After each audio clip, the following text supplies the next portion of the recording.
Who's the best podcaster?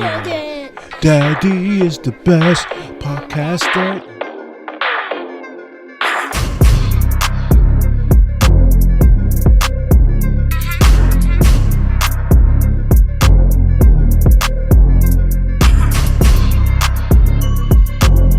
My people, what it do, man? In episode 16, Don't Kill the Messenger podcast is always coming to you on his day off in the living room on a Saturday, and a beautiful Saturday at that. Today is June 17th. Today is episode number 16. My people, what's up, man? How y'all been? Hope everyone's been well since the last time I tapped in with you guys, since the last time I released a pod, which, as of this date of recording, was like 12 days ago. And as y'all know, if you watch the last episode, I went on vacation. Yo, bro, it's something about me going on vacation and like literally coming back to work or coming to do a pod. You feel me? I just be on pure vacation mode, man, because sometimes it's work to actually do the pod, man. And when you do research and stuff like that, and it's like, man, some of the stuff on the internet, man, it's just sometimes your boy need a break. So I took a little break, but today I feel refreshed. And not only that, man, tomorrow is Father's Day. I hope you guys like my shirt, Fathers Matter. Shout out to my homie Jasmine for buying me the shirt from the 2 previous vacations we went on, and she also bought her husband a matching shirt. So thank you, my sister. I told you I'll rock it one episode, and this is that episode. How's everybody, man? How's everybody June so far? I know there's been a lot of graduations. A lot of kids done stepped up. You got younger kids who stepped up, like my baby girl, Marley, who stepped up from kindergarten 2 days ago. She's going to the first grade. So if you have young kids, or if you have kids like my kids who graduated, from high school or college or whatever. And speaking of college, man, I just want to give a quick shout out to my homeboy Nigel's son. Now, he graduated a couple of weeks ago, like in May sometime, I believe, because I know him and his wife drove down there to see his son graduate. And the reason I want to give him a shout out, because just a testament to his father, and it's a testament to his father's mother who passed away. Now, a quick story about him. I hope he doesn't mind sharing it, but I just feel like it's so much positivity in the story that was a tragic story. So he lost his mom young. I believe he was in college when he lost his mom. I believe he was 18 or 19, something like that. And I know shortly before she passed, she also had received, and he'll tell me, and I'll, I hope I'm not talking out of school, I think she received her master's degree before she passed away. So anyway, fast forward, he has a kid, and when we used to work together in this law firm in the Bronx, I seen his son. His son was 2 years old at the time, and I just, there's some memories, man. As you get older, there's some things you forget, but there's some things you remember, and I vividly remember that kid, his son, Josiah, being in the backseat of my particular car at the time, in the car seat, and now to see that this young man has graduated from college, to see, and to see that he's fulfilling not only his father's dreams for himself, but his grandmother's dreams for her family. So he has a father, he's graduated from college, he has a father that graduated from college, and before she passed away and transitioned, his grandmother also graduated from college. And I just think the legacy that the original Mrs. Ballard has left for these men is something to be praised and talked about. So even though tomorrow's Father's Day, I just wanted to give my boy a shout out, and I want to give his son a shout out, and I want to give his mama, rest her soul, a shout out of the legacy that they're leaving for that particular family. Speaking of family, as you know, guys know, after episode 15, man, I got on the plane, man. I went straight to Jamaica, man, with me and the family. It was like 8 of us. It was me, my kids, my wife, my sister-in-law, her kids. We went to Ocho Rios, and it was nice, man. So let me give you a little review about the particular resort that we stayed at. So we stayed at the Ocho Rios, and I'm going to give everything like a score out of 5, right? First of all, if you haven't been to Jamaica, just know that when you land, let's say you land in Montego Bay, which is the airport, right? Certain resorts are like 10 minutes away from the airport. But when you start heading towards Ocho Rios, then that's when it's a long drive, and it took us like at least an hour and 40 minutes to kind of get to our resort. So we get there, and let me grade the resort real quick, man. First of all, the vacation was good. For me, it was good. Listen, anytime I'm not at work, anytime I'm in somebody's tropical island drinking, and I'm in the pool and the sun is beating on me, and by the way, I got to adjust the super filter on this episode because I came back mad black, and I decided to wear a black shirt. You feel me?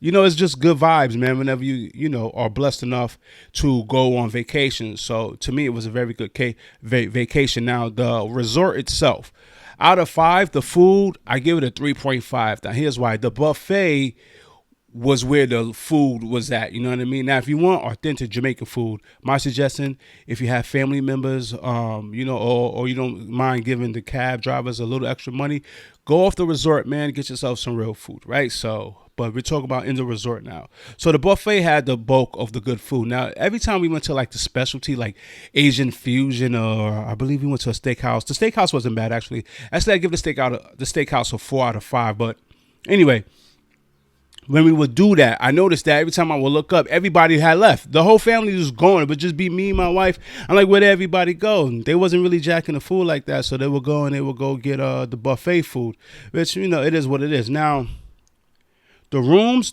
was good. Our room, I'll give a 4.5 out of 5. Now here's why. Clean room. If you needed towels and stuff, they were there and they provided that. Now the room had like a mini bar with like, and I'll put a picture up because I think I took a picture of just pure, like, the mini bar was on fire. The mini bar gets like a 10 out of 5. That shit was amazing, and it comes with the alcohol and like Johnny Walker Red and some Jamaican rum and some vodka and whatever. Then they put the red stripe inside the refrigerator, then they put your sodas, and this thing was stocked like every day. So the room was on fire. I'm not gonna lie to you. Now we didn't have an ocean view because the suite we needed was kind of near the kiddie park because we had a youngin' we had to worry about. But other than that, the room was lit. But the vibes and the staff was okay. I'll give them like a 4 out of 5. I mean, I don't know. I feel like they wasn't as friendly as they was the last time I was in Jamaica. But whatever, right? You're not really there for everyone to kind of kiss your ass, man. You're on vacation, just have some good vibes. Now, we did an excursion, and the excursion we went to was called the Blue Hole. And so, of course, I'm a chicken. I was not diving in no water. I can't swim, which, by the way, I got to learn how to swim, man, because, I can't keep going on vacation and missing out on all the fun when it comes, particularly to water. So I called the New Rochelle YMCA this week, and they said it's like $35 a class. I think I could do $35 a class. I need some swimming lessons anyway. So we went to the Blue Hole. The kids, they jumped off the river. They jumped off the cliff into the river, and my wife also jumped, which I was like, damn. That's why I was like, yo, bro, you got to get some lessons. Your wife out here bossing up, my guy. I'm holding the baby down. Like, yeah, holding fucking floaties in my hand. So my wife jumps off like a boss. And even my niece, who I thought could swim, come to find out she can't swim. Shit, even my nephew, this butterball of a kid, he jumps into it. So I know for next time, bro, I'm going to be ready, bro. I got to man up, get over that fear of water. So the vacation was really good, man. Now, here's the observation I made. Just a clear, pure observation, bro. And I told my wife this, so I ain't talking out of school, bro.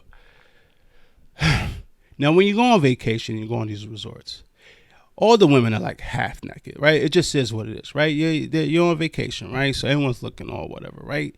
And fellas know, when you with your significant other, you try to throw on your shades, bro. They know you're going to look, but you don't want to get too disrespectful. So you throw on the shades just in case your eyes get to wondering, right? So I'm like, damn. Every time one go by, damn. Then one time, another one go by, damn. But here's what I noticed. I noticed a couple of things. One, I noticed this. Yeah, everybody got a fat ass. Everybody, like 90% of the chicks got a fat ass. I remember in the 90s, bro, it was like maybe 30% of the chicks had a fat ass. And the other ones was just, they was just whatever. But now everybody has it, like 90%, bro. It's crazy. And here's another thing I noticed. Yo, bro, all these chicks, I'm like, damn. Bro, they're all younger than me, bro. Think about it. Let's say one was 30. Let's say minimum 30, right? I'm almost 48, bro. That could be my daughter. I could have had that chick at like 18 years old, bro. You know what I mean? Which tells me I'm getting old. The world's getting younger. So what did I do? I took my dad by and I fucking went to the drink with the other old heads and just stood in there, bro. Stood away from trouble and I ain't want no problems, bro. So just an observation, like, damn, man. Also, I finally went to the KFC in Jamaica. Yo, the KFC in Jamaica. If I can, this is my last review for the vacation before we go on. If I had to give a score on the KFC in Jamaica, yeah, I give it a 3 out of 5. Yo, it was good, but I mind you, I don't even eat. I don't eat. Okay, it's way better. Not even close. It's way better than the KFC in America. And I don't eat. I don't even eat KFC in America. There's some of them, the soggy ass chicken. I don't eat it. But I kept hearing about the KFC in Jamaica. I thought it was gonna be like, I don't know, man, some out of world experience. It was decent. Is it better than the KFC in the United States? Yeah, it is. You know what I mean? But I mean, it was okay. And you know what I mean? I could go to Jamaica again and not have to go to KFC. It's cool. But it was okay. So, but Mark wouldn't check off the bucket list, so I did that. So I say all that to say vacation was very good, my people. And another thing too, man, that just kind of tripped me out, bro. Now, normally when we would go on vacation when our kids were younger, right, we would take them on cruises because, you know, cruises is more cost efficient when you have a large family. And, you know, when me and the wife would want to kind of have some adult time, we would send the kids up to like the kiddie camp, I guess you could call it, on the cruise. And the kids would stay there and they would have, you know, kid things to do. Fast forward to this trip. I'm taking shots in the room with my 19-year-old son. I'm going to white parties with my daughter and my wife. It's just like, wow, bro. Wow, time is moving. The fact that I have almost 20-year-olds, children, and now they're kind of just, you know, doing young adult stuff. It just makes me go, damn, bro.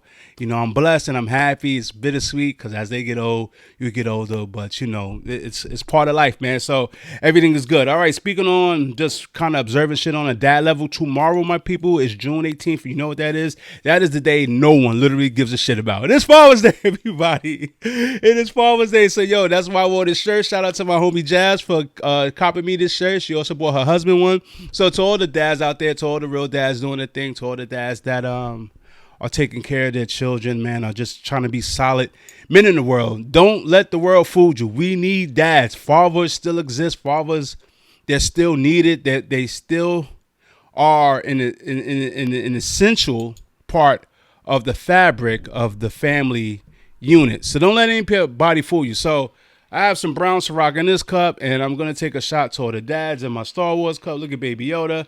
To all my father, salud.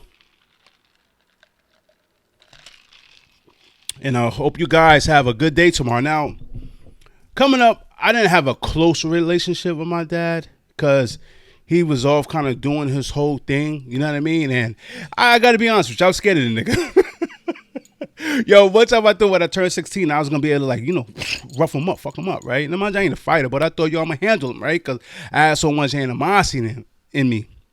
And then one time I seen him lift a radiator, and I was like, nah, I'm gonna have to fall back. This nigga's out here lifting radiators. I can't beat him up yet. I can't beat him up, you know, and so on and so forth. And him and my mom split. You know, things happen in life, man. You know, hey, baby, listen, you can't dance to every song, right? So him and my mom split. But I want to say over the last 10 years, man, I've just grown to, like, we've, you know, once I put all that, you know, young anger and angst in back of me, and you try healing and you forgive people, you know what I mean? Yo, man, I have a real cool relationship with my father that I'm real proud of. We talk no less than, you know, once a week. And every time he calls me, man, I'm happy the OG reaches out to me. Sometimes he's annoying as fuck, and I know he watches the show. And Dad, you know you are annoying as fuck.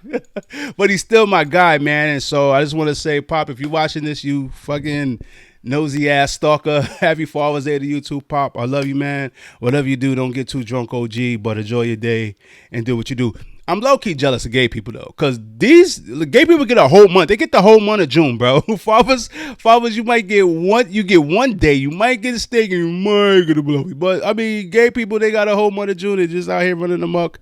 And, you know, salute to you guys, whatever.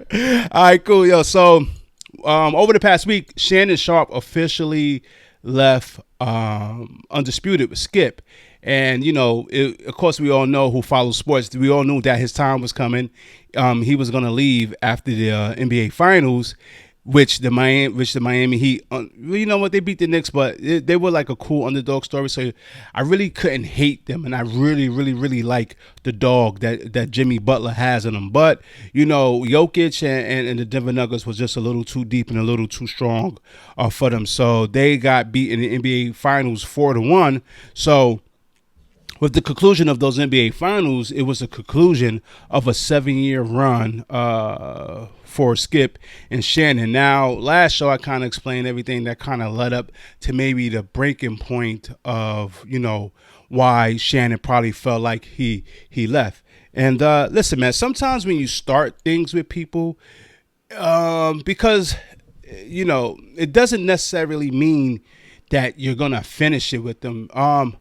Maybe you are there at that time and you appreciate these people, and that's one thing I give Shannon Sharp credit for.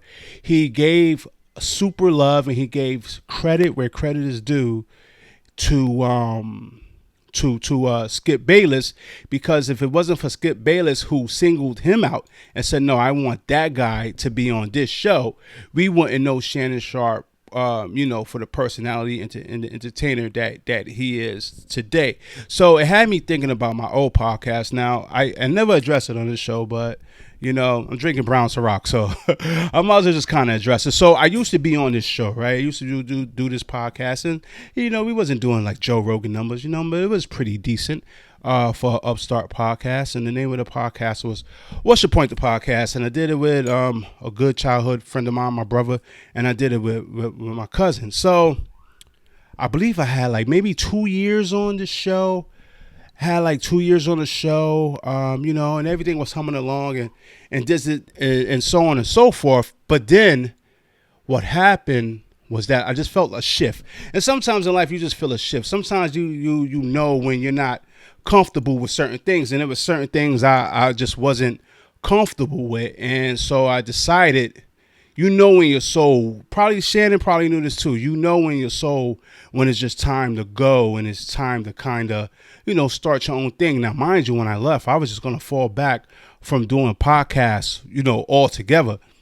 But I don't know, at the turn of 2023, I guess in February, I decided to kind of jump out there and kind of see what I could do on my own. Now, shots were thrown at me, on a particular show they did, which is, it is what it is. And I got offended, and I got really offended to the point where it made me angry inside. Now, I bring this up for a reason. So I went to a church conference today. I went to a men's conference today. My pastor threw his first monthly man conference. And, and today was the first one. I guess he wanted to start it the day prior to Father's Day. So one of the things he was talking about was pride. And one of the things he was talking about was being offended. Now, if you go through life, right, there's no way you're going to go through life and someone's not going to offend you. There's no way you're going to get untouched.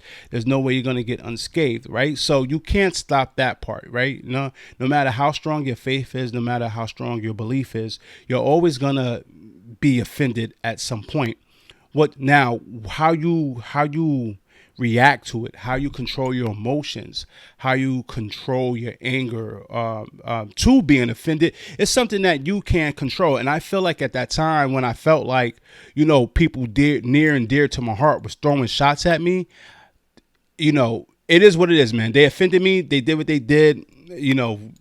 That we crossed that bridge and, whatever. I let bygones be bygones. But the way I handled it, the way and headspace I let it bring me into, it wasn't, it just wasn't a good thing. You know what I mean? No one's a victim. And on this show, I always try to pride myself in saying, no matter what life throws at you, you are not a victim. You are not a victim to your circumstances or, or whatever it is you go through. You know what I mean? Especially when it's something trivial as people bad mouthing you on a podcast. So I say all that to say how you react to certain things, how you react to life throwing curveballs at you, how you react to being offended. You know what I mean? How you react to people bad mouthing you or putting dirt on your name. How you react to it is how the situation is gonna be handled. You know what I mean? If you're a person of a certain cloth or a certain character, and you're a person that stands on certain principles, you shouldn't let shit like that rattle you. Now, I have a good friend of mine who is currently battling, I don't know what stage he's in, I didn't even want to know, but I know he has cancer, and I hope he doesn't mind me talking about it. and I'm gonna put the link of his GoFundMe, below in the description. So I have a good friend. He's battling cancer. He said he was having some stomach pains. He didn't know what it was. Went to the doctor to get it checked out. They performed some immediate surgery on him, and come to find out that he has cancer. So he is now currently fighting right now.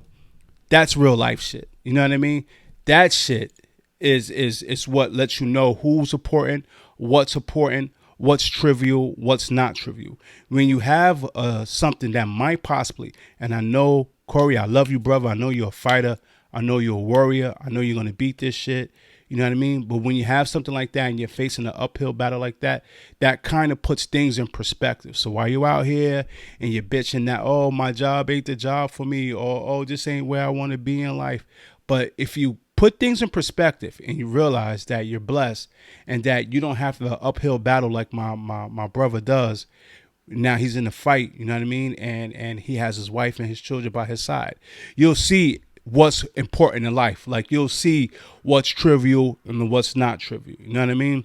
So don't let your pride get in the way. Don't let being offended get you in a place. That's why we have the problem we do now in the communities. You know what I mean? A lot of our young men, testosterone is pumping you. You're a young man and you have pride, and someone offends you. You know what I mean? And someone talks bad about you, and then we react off emotion.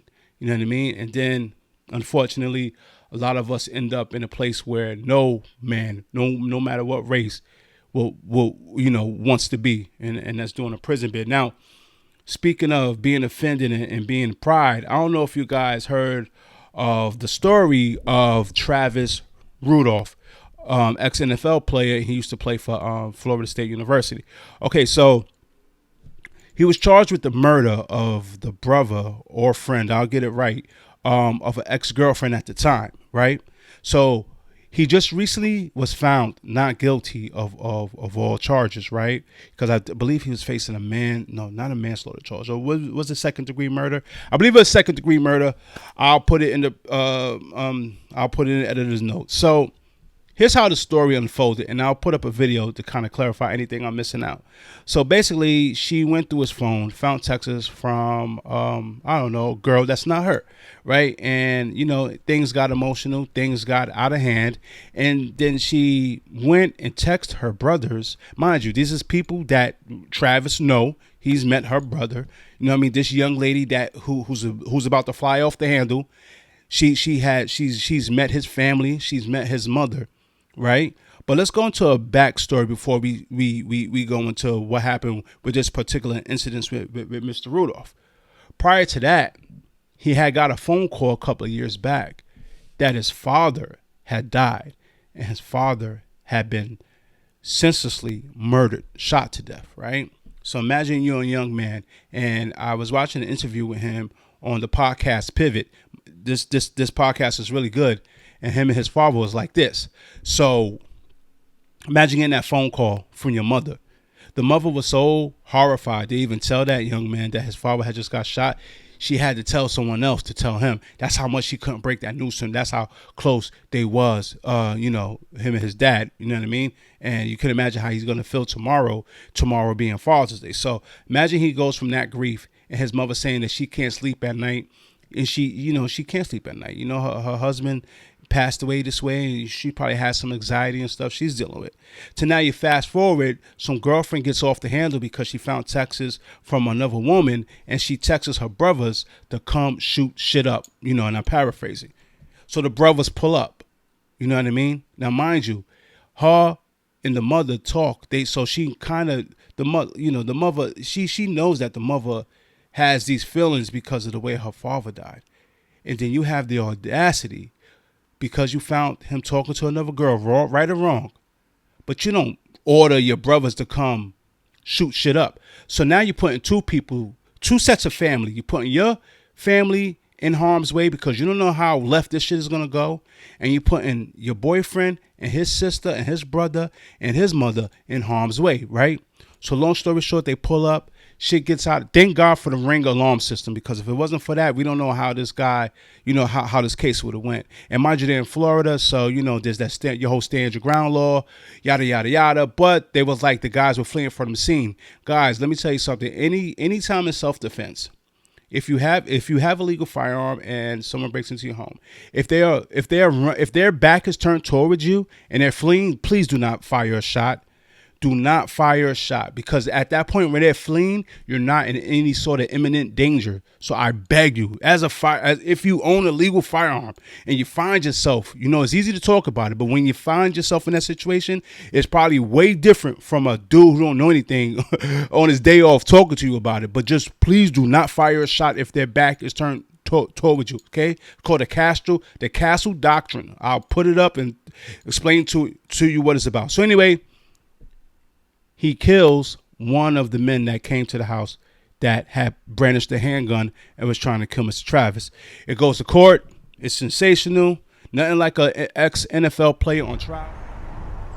Jade, we heard from both state prosecutors as well as Travis Rudolph's defense attorney in their closing arguments all day today, and both sides trace back to what they say happened on April 7, 2021.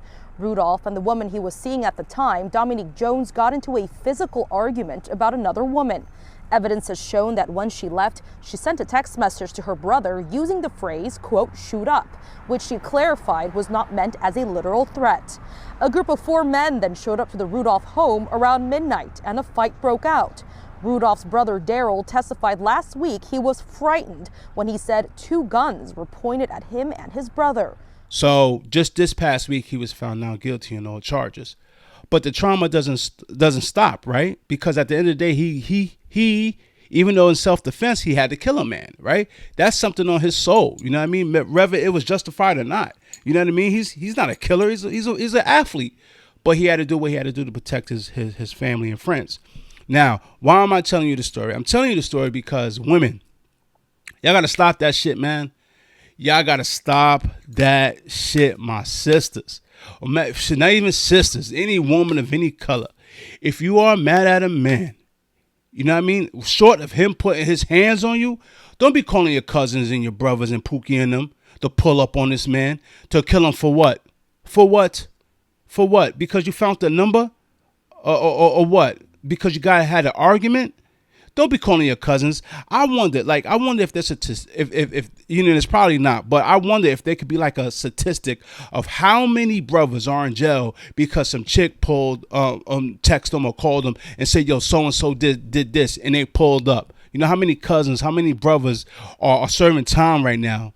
My sisters, please, please, please think before you make that phone call. He didn't put his hands on you. If you're not in any sort of danger that requires your big bro and them to pull up, you know what I mean? You could get over a broken heart, sis. You know what I mean?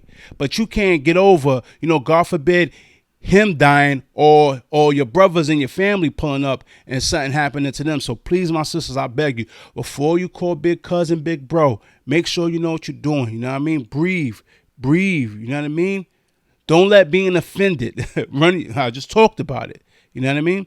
Don't let being offended and being hurt run your emotions to where it goes totally left. You know what I mean?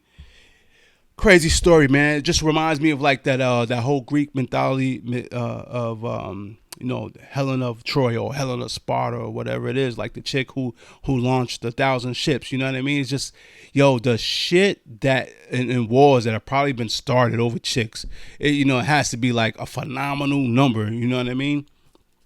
All right, cool. So I don't know if you heard, and you probably did heard, and I haven't talked politics in a while, but I'm gonna try to breeze by it. Donnie got indicted again. Let me tell you something. The amount of indictments that Trump has faced since he's been announced that he's running for president. Oh, you know what? We're getting to Donnie. Hold on. We'll get into Donnie in a bit. First of all, shout out to Mini Pac. Yesterday, Mini Pac's real counterpart, the great Tupac Shakur, celebrated a birthday. Do you realize the mighty Tupac Shakur would have been, let's see, he's born 72 and it's 2023. Tupac would have been 51 years old. 51 years old, ladies and gentlemen. You know what I mean? 51. And it's so trippy because you realize how much music Tupac has put out. or and how much he shift the culture, or how much he influenced the culture, all within a 25-year span. And Tupac Shakur, after all these years, finally received the star on the Hollywood Walk of Fame last Wednesday. I'm so happy they finally gave him a star. I mean, it's Tupac, bro. I mean, mind you, Tupac was born in New York and he lived in Baltimore, and he made his Tupac was a nomad. He was all over the place. But when you think about the West Coast, you think about a couple of people, and Tupac is one of them. So I'm so glad they did Tupac justice. I know his sister was there. I told you like a couple of podcasts before. If you haven't, check out that Dear Mama documentary. It's really good. And by the way, it was done by Alan Hughes, who, by the way, is on like documentary fire right now. Alan Hughes also did the new Arnold Schwarzenegger documentary. Well, he EP'd it on Netflix. That's another good documentary series that I really want you guys to look at. But shout out to Mini Pac and God bless the real Tupac Shakur. He would have been 51 years old today, and his situation with pride and being offended and emotions. I mean, a young life cut short like that. But the amount of gravitas, the amount of influence that he's had over current hip hop culture, you know what I mean, is just phenomenal. I know I was gonna get into Trump, but let's keep it on the hip hop. Okay, so Billboard came out and it said that hip hop has not had any #1 albums for the whole year of 2023, which is like the first time in a while that has happened. Hold on, I'm gonna tell you right now what Billboard said. Hip hop Billboard said, what did it say about hip hop? Yeah, so it's saying that there hasn't been any #1 albums in rap, for this year so far. So let's talk about that. What's going on with hip hop? Is hip hop really in a place where it's whack? What's going on? What's my opinion? The opinion that you never asked for, but I'm gonna give it to you anyway, because goddamn, this is my podcast. Okay, so what is my opinion? Why isn't rap, king shit right now? Yo, bro, the music is dark, bro. Now, I don't want to sound like the old head, because I am an old head, but but I try to give the new music a listen. I really do. When my son comes, hey, listen to this with his deep ass voice, I try to listen to it. You know what I mean? Because I didn't have a cool ass dad who I can go to and like, yo, listen to this Mobb Deep verse. You know what I mean? But he has a cool dad. It's me. I'm cool as fuck, right? So let me listen to it, right? And I'll try to give it a good ear. You know what I mean? Well, at least whatever percentage of air I got left, and I try to listen to it. But I ain't gonna lie, man, all this shit is dark, bro. Now listen, I don't want to be a hypocrite. In the 90s, we talked about killings, we talked about drugs, we talked about chicks, we talked about coke. I mean, we sold it all, we moved it all. So the 90s hip hop was violent too. Prodigy said he'll stab you in the face, rock your brain with your nose bone. I mean, you can't get no more violent than that. So it's not that it's just violent. It's just that everything is so dark, man. And here's my thing. Okay, so I think whatever the drug is at the time, I think it relates to the music that is being pumped out, right? So for example, in the early 80s, you had disco, right? Because the main drug of choice was cocaine, right? And cocaine was the upper, baby. Yo, you trying to party with the disco, right? It felt good to you, right? And also metal music too, man. You do a bump of coke and you listen to early Metallica, I'm telling you, you're bouncing off the walls, right? And then in the 90s, it was a heroin phase, right? And you had bands like Nirvana, and you had, was Eddie Vedder in them on heroin? I don't know. But you had a lot of those Seattle dudes that were just pure shooting dope. And all the music was sounding melodic and depressing.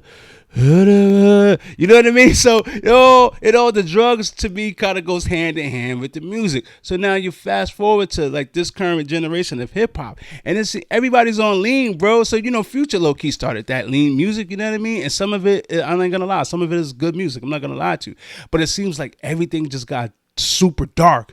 And with drill music not only do they talk about murdering you, they will legit murder you. So it's like, what are we doing here, bro? So what's on the charts right now? Like, what's the king music of the charts right now? Well, you have Latin pop is like, forget about it, right? Then just regular pop music, you know what I mean? That's dominating the charts. Also Afro beats, bro, when I went on vacation, bro, on my headphones, your bro, is nothing but Afro beats, man. Like Afro beats makes me feel good. Afro beats make me want to chill by the pool and talk shit to other people. Yo, bro, I heard no drill music being played at the resort, bro. It's depressing, bro. So I think that there's a place for that music, right? There's a place for that killer murder shit, right? Pac made his share of killer murder shit, but then he also made like How Do You Want It, right? He also made, stuff that you could play in a club. He also made Brenda Has a Baby. So I just think right now there's not really a balance in hip hop, and that's why it kind of seems like people ain't really jacking for it, man.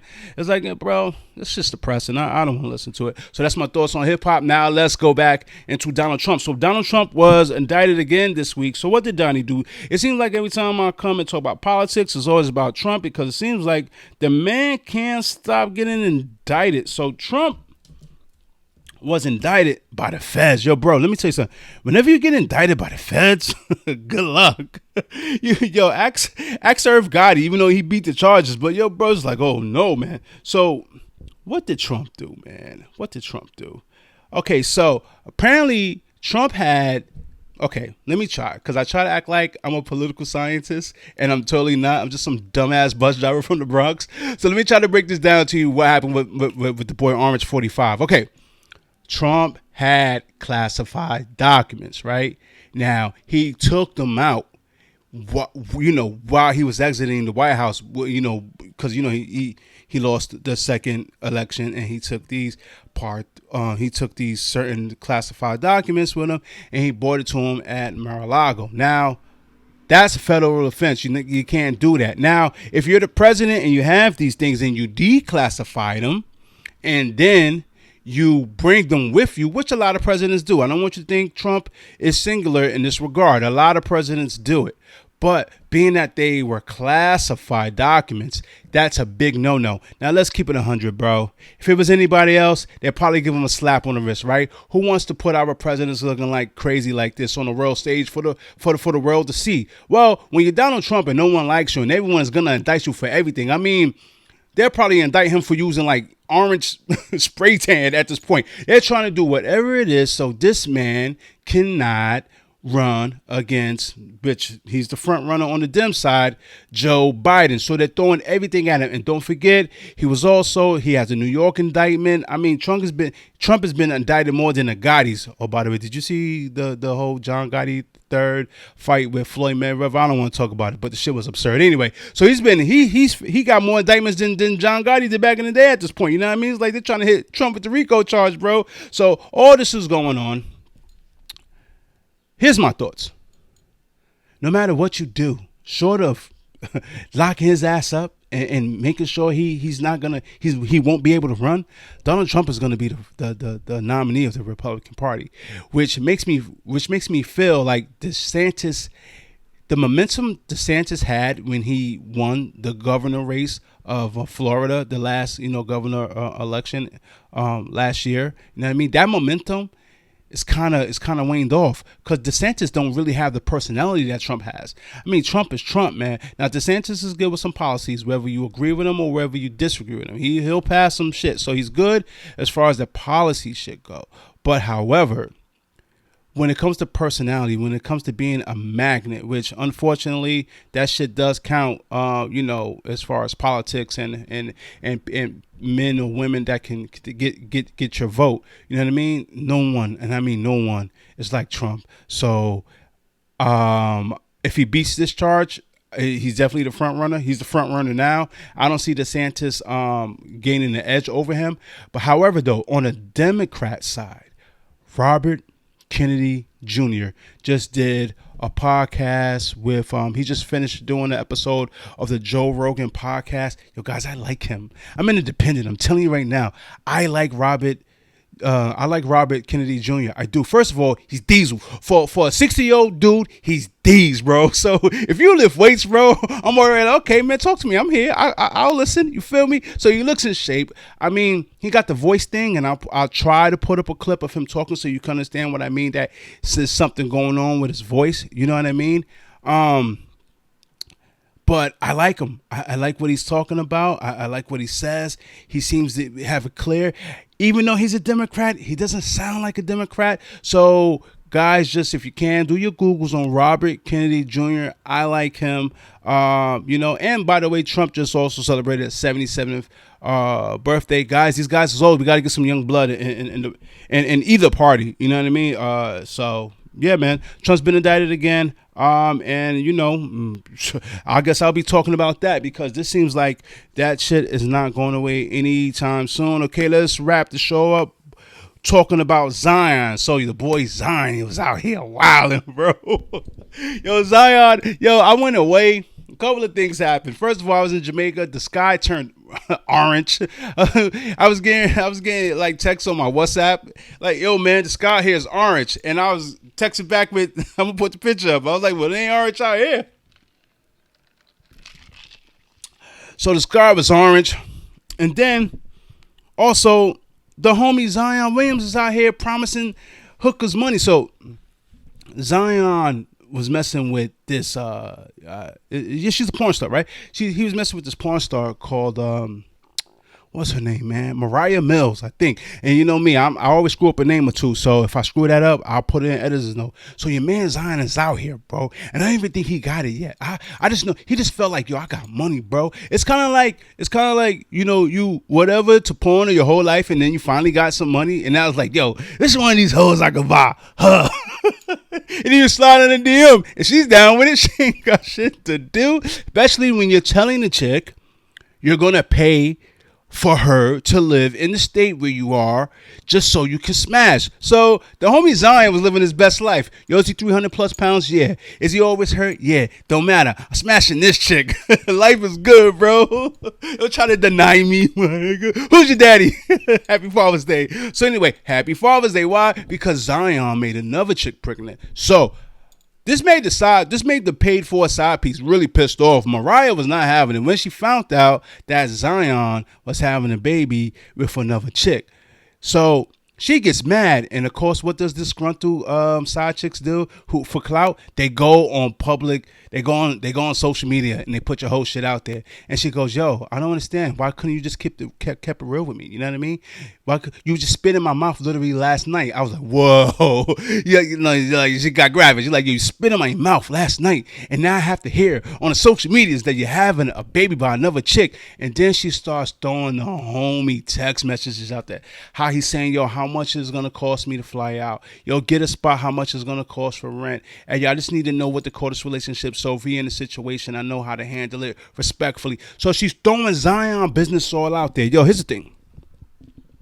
When you a side piece, bro, you oh God. All right, this ain't Mary Marcus talking. This is Marcus from 12 years ago talking. How old was I 12 years ago? I was 35. This 35-year-old Marcus talking. I blame this shit on the younger me's.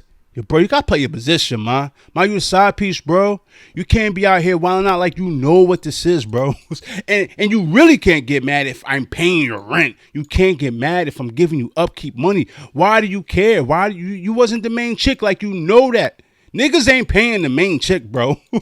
Y'all not, bro. You not paying the main chick, bro. No, man, no, you're the side piece. You have to play your position. So she goes out of pocket. She's trying to embarrass Zion by putting their business out there. But it is my opinion that she only end up embarrassing herself, bro. You looking crazy, man. Because we all know what you do for a living. Half of us seen you before ass naked giving blues. Can't be mad at Zion for wanting to pay for that, bro. What are you doing? So while I was away, Zion was spending porn chicks about. I was getting them upset and having babies, bro. It must be nice. It really must be nice. It must be nice for a couple of reasons. It must be nice to be young, rich, and black and just have money and just kind of like, well, fuck it, right? What's the consequences, right? Literally none right now, right? And it just must be nice to have a whole month. And fathers only have one day. Happy Father's Day, gents. Happy Father's Day, Zion. I see you, King, but you didn't make the Bro Hall of Fame, though. I'm not putting you there yet. Let's see how the story unfolds. But you knocked down Mariah Mills, bro. Congratulations to you, my guy. Okay. I'm gonna wrap the show because I'm talking mad crap right now. And what is the message of the day? What is the message of the day? I let off I was talking earlier about pride and and being offended, right? Which I low key should have left for the message of the day, but my pastor just kind of put some stuff in me. And shout out to Pastor David, man. He's always giving me, Pastor David, even when you think I'm not listening, I'm listening. I promise you, brother. So just big shout out to you, man. I love you. Thank you for always praying for me and just kind of guiding me to kind of be the better version of myself. So what is today's message of the day? Today's message of the day is to the dads. And to the dads, what I want to tell you, brothers, is, yo, you're doing a good job, man. You're doing a good job. Listen, we're fathers. We're not perfect. We're going to get things wrong. But if you're in your kid's life, if you're being a constructive force with them, if you're trying to be a guiding tool to them, if you're trying to just impart wisdom and knowledge on them, no, they're not going to listen all the time. You know what I mean? But you're there. You wake up. They know how to get a hold of you. You are there. Listen, I have 2 daughters and 2 sons, right? 1 son through marriage, and I have a biological son. Now, I know the relationship with my biological son is not as tight as the ones I have with the kids that are currently in my household. But what I will say is that I try my best, man. I do. And I know he's going to be 15 in August. And I know when he turns 18, we're probably going to have a talk one day, a real man-to-man talk. And I have no problem with that. And what I would tell him is the things that I've done wrong. And what I would tell him is, why I fell short and how I'm not perfect. You know what I mean? I just hope he can see that even though we're not as tight as we will be, I have no doubt in my heart that we will be some point tighter than where we are currently. That, he texts me and I answer back. His birthday comes, whatever he wants, he's going to get. Whatever he wants, he's going to get. So I say that to say, fathers, if you're in your child's life, but it may not be the best situation because maybe the relationship with the child's mother isn't the best, just keep doing what you can to be prevalent in that kid's life. Just keep on letting that child know that no matter what the situation is between their mom and you, that when the push comes to shove, man, that you're always going to be there for them. And I hope your kids know that, if and I hope my son Christopher knows that, and I hope my other kids know that as well. And I believe they do. So, dudes, I want y'all to have a beautiful, beautiful Father's Day tomorrow. I know what the world is saying, but forget it. The world needs you. The world needs men. The world needs fathers. I mean, they need providers. They need protectors. They need people to guide their children in the right way. The mother is important. She brings life into the world. In my household, my wife is an essential part to the machine. She makes it run. But I don't feel like this family dynamic would be complete if I wasn't in the picture as well. So, fellas, you are needed and you are loved. So whatever you do it well tomorrow. Treat yourself. Hang out with the fam. Hang out with your bros if you're going to drink. My boy Julio's throwing Father's Day barbecue, Freeman Street.